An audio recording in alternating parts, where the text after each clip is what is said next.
네, 여러분, 이어서 진행하겠습니다. 한반도 통일이 어려운 이유는 이제 설명을 드렸기 때문에 어, 여러분들이 이해를 했을 것 같고요. 여기서 저는 이제 하고 싶은 얘기는 사실은 중국과 미국의 문제를 얘기하고 싶은 부분이 큽니다. 특히 중국의 문제를 오늘은 중점적으로 여러분들에게 얘기하려고 합니다. 중국에 관해서 이제 우리가 어떤 입장을, 어떤 전략을 취해야 되는지 이런 부분에 대해서 여러분들이 관심 있게 봤으면 하는 부분이에요. 자, 먼저 통일 정책 추진을 어렵게 하는 요인, 저는 네 가지로 생각을 해봤습니다. 제일 큰 문제를 저는 이제 국내 정치의 양극화 문제를 얘기하고 싶어요. 국가 정책의 내용이나 적실성, 효과성을 좌우하는 부분이 되게 국내 정치의 큰 부분인데 이 자꾸 양극화 문제로 인해서 자꾸 효과성을 떨어뜨리고 적시성을 떨어뜨리는 문제가 발생하잖아요. 또 언론 같은 경우는 이를 다시 또 확대해서 여론을 뭐 해석한다든지 여론을 조성한다든지 이런 부분이 우리 국론을 늘 통합을 방해하는 요인이 되고 있다. 또 하나는 이제 우리 정권이 보면 오념 단인 속성이 반복되고 있잖아요. 그러다 보니까 이 양극화를 통해서 뭘 통제가 잘 안 되는 거예요. 특히 양극화, 양극에 위치하고 있는 생각을 가진 사람들의 생각은 도저히 이렇게 통합하기가 쉽지는 않은 것 같아. 그러다 보니까 어떤 기존 정권에서 추진했던 어떤 통일 정책을 회복 불가 상태로 만들어 버린다든지 또는 뭐 반대로 뭐 어떤 안 좋은 통일에 반대도 되는 방향으로 뭐 어떤 조장해 낸다든지 이런 사례들도 발생한다는 부분도 대단히 아쉬운 부분이야. 또 사실 정치의 양극화 문제에서 우리가 또 반성해야 될 부분이 북한이나 미국, 중국, 일본 등 한반도 주변 국가에 대해서 인식의 차이가 너무 크다는 거야.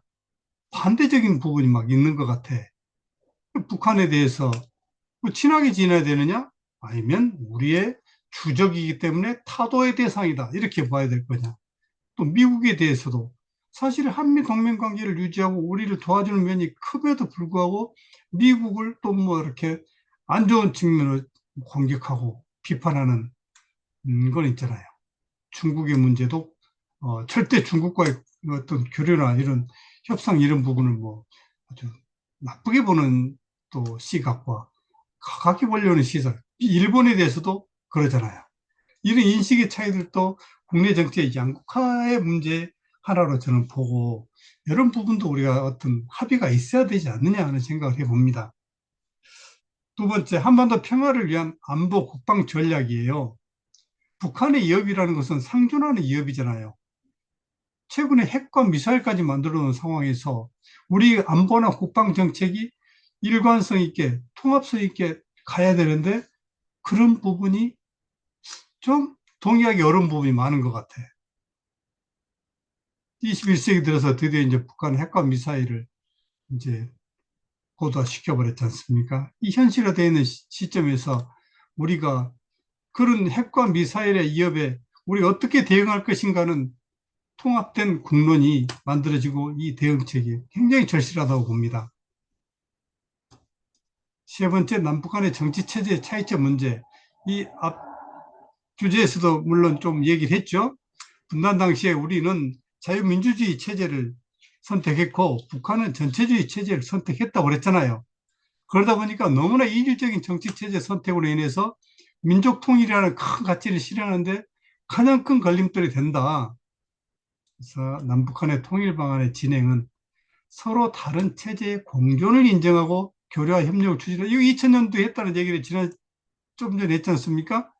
바로 이 뭔가 공존, 교류와 협력을 추진하는 과정에서 또 다른 어떤 발전된 통일의 방안을 모색해 내는 이런 부분이 돼야 되는데 잘 안 된다.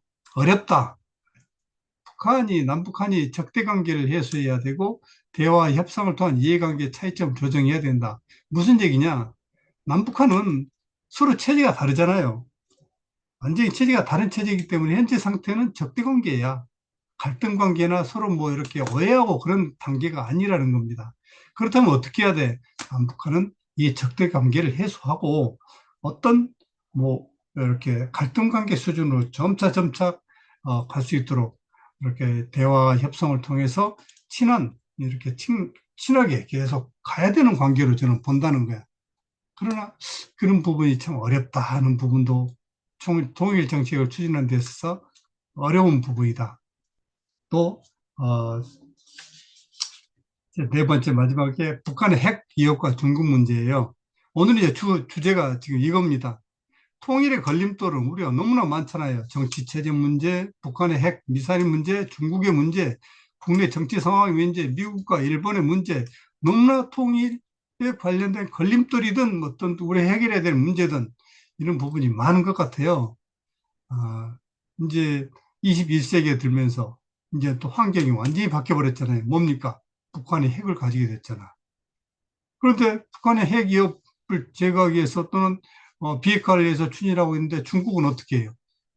이게 중국은 뭐 국제적인 경제 제재나 제재를 하고 있음에도 불구하고 중국은 은근히 또 북한을 도와주는 이런 부분이 뭐 환경이 변화되어 있는 이런 부분도 우리 통일 정책을 참 우리가 수립하기에 쉽지가 않아 하는 부분이 바로 이런 부분이라고 생각합니다. 네 가지 정도. 오늘 저는 이제 여기서 여러분들한테 하려고 하는 것은 맨 마지막에는 북한 핵 위협과 중국 문제에 대한 어떤 해결책을 여러분들과 같이 고민해 본다는 차원에서 이 주제가 나왔고 이제 여러분들 앞에 이렇게 쓴 거예요. 자, 그러면 어, 북한 핵기업과 중국의 문제를 어떻게 접근할 거냐 하는 부분을 한번 얘기해 보겠습니다. 북한 핵기업은 이제 북한 자체적으로 핵 미사일을 완성했다고 주장하잖아요. 앞으로도 계속 핵과 미사일을 더 고도화시키려고 노력할 겁니다. 포기하지는 않을 것이다. 즉, 북한 정권에 있어서 핵무기는 전체주의 체제를 유지하는 것, 우리 남한의 적화를 위한 군사적 정치적 수단이라고 봐야 됩니다. 이걸 부정할 수는 없겠죠. 한국, 미국, 일본 동맹관계, 한반도에서의 연합작전 전략이 수정돼야 되는 거 아니냐. 이제 북한이 핵과 미사일을 가지고 있는 상황에서 과거처럼 6.25 때처럼 이렇게 연합작전이나 또는 뭐 한미일 동맹관계를 가지고 북한을 압박한다든지 어떤 작전을 수행한다 하는 일이 쉽지는 않다는 거예요. 분명하게 어떤 전략을 수정해서 대응을 해야 된다 하는 게 북한 핵 위협에 관련된 어떤 접근 방안입니다. 그럼 북한은 그러면은 다시 중국은 북한에 대한 어떤 영향력을 가지고 있느냐 이걸 우리가 알아야 되잖아요. 과연 중국은 한반도 비핵화에 찬성할까? 현재 중국의 동향을 보면 북핵 위기 해소를 위한 적극적인 노력하지 않아. 그건 핵 전문가들의 일반적인 시각입니다. 또한 중국은 북한과 미국 간의 평화협정을 계속 추진하는 것에 대해서 중국의 입장은 이걸 계기로 해서 주한미군을 철수하려고 하는 수단을 활용하려고 한다는 거죠. 주한미군을 철수시키려는 수단. 그 다음에 중국은 한반도 통일에 대해서 자국의 이익에 부합하지 않는다는 쪽으로 정책을 계속 추진하는 경향이 있습니다. 자국의 이익, 북한에 있는 뭐 지하자원에 관련된 이익도 있고 어떻든 이 북한이 있음으로써 어떤 완충 역할도 해준다는데 이런 부분에서 또 뭐 여러 가지 면에서 자국의 이익에 부합하지 않는다는 정책을 추진하는 경향이 있어요. 또 중국은 북한의 갑작스러운 변화를 방관할까? 방관하지 않을 거다.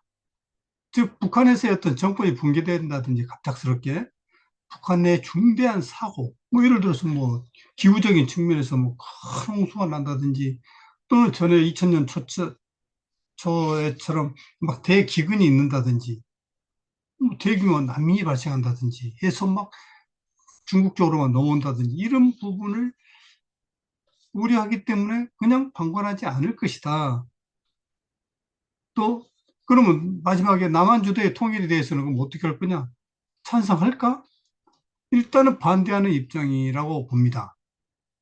왜냐? 우리 그 한반도가 통일돼서 남한주도 통일이 돼서 북한이 우리가 바로 중국의 턱 밑에 딱 들어 있고 미국이 주한미군이 들어있는 상태라면 그걸 중국이 바라지는 않지 않겠습니까? 그런 측면에서 북한을 완충지대로 본다.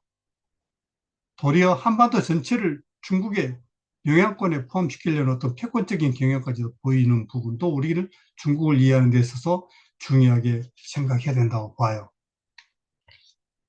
자, 그러면 오늘의 이제 가장 핵심 부분인데요. 북한의 핵위협과 중국의 문제 접근에서 볼턴은 한반도 문제는 중국과 미국과 중국이 합의가 중요하다. 그래서 25년 동안 북핵 폐기를 위해서 노력했지만 안 됐지 않느냐. 그래서 더 이상 협상을 통해서는 북핵 해결이 불가능하다.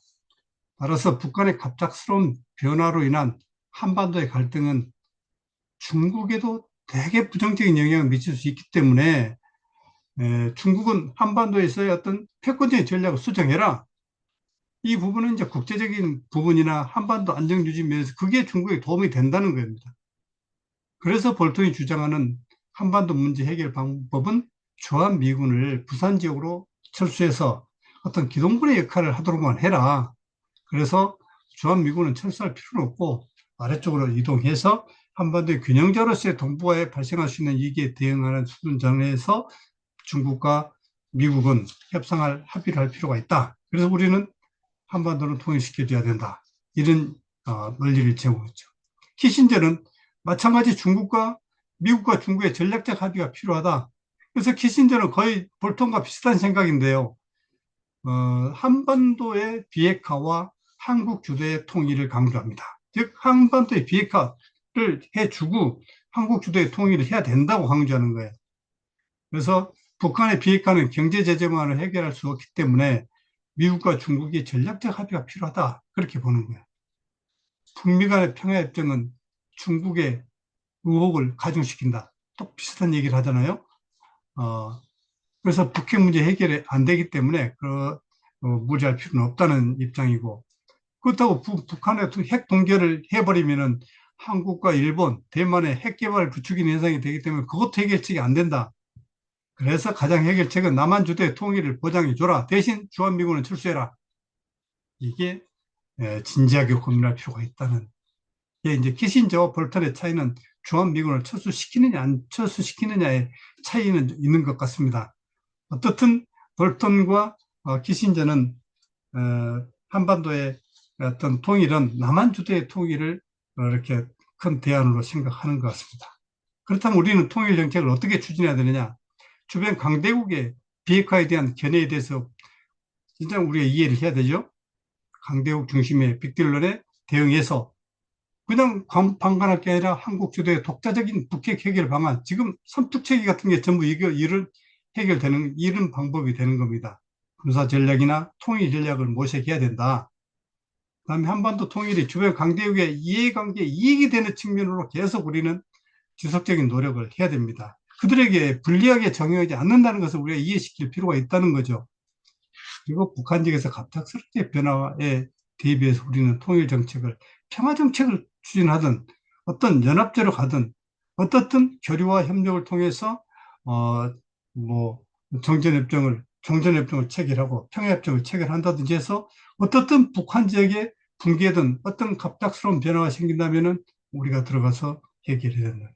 중국이 우리가 들어오도록 가만히 놔두는 게 아니라 당연히 우리가 남한과 북한이 주도가 돼서 독자적으로, 자주적으로 문제를 해결하고 우리가 통일로 가는 길로 가도록 중국이 방해하지 않도록 하는 이런 정책을 우리는 추진해야 된다. 이 부분이 오늘의 가장 중요한 핵심 사항이 되겠습니다. 여러분, 우리의 통일정책 지향 방향의 어려운 부분인데 많은 의견이 있을 수 있어요. 그렇지만 저는 북한 핵 위협에 관련해서 현 입장에서 중국의 문제를 어떻게 접근할 것인가 하는 부분을 저는 여러분들에게 말씀을 드렸습니다. 맨 마지막 우리의 통일 정책 지향 방향 이런 부분이나 볼턴과 키신저의 저 논리 등은 잘 참고해서 여러분들이 어떤 통일에 대한 논리적인 사고를 좀 가졌으면 좋겠습니다. 오늘 강의는 여기서 마치겠습니다. 여러분들 건설 빕니다. 그동안 감사드리고요.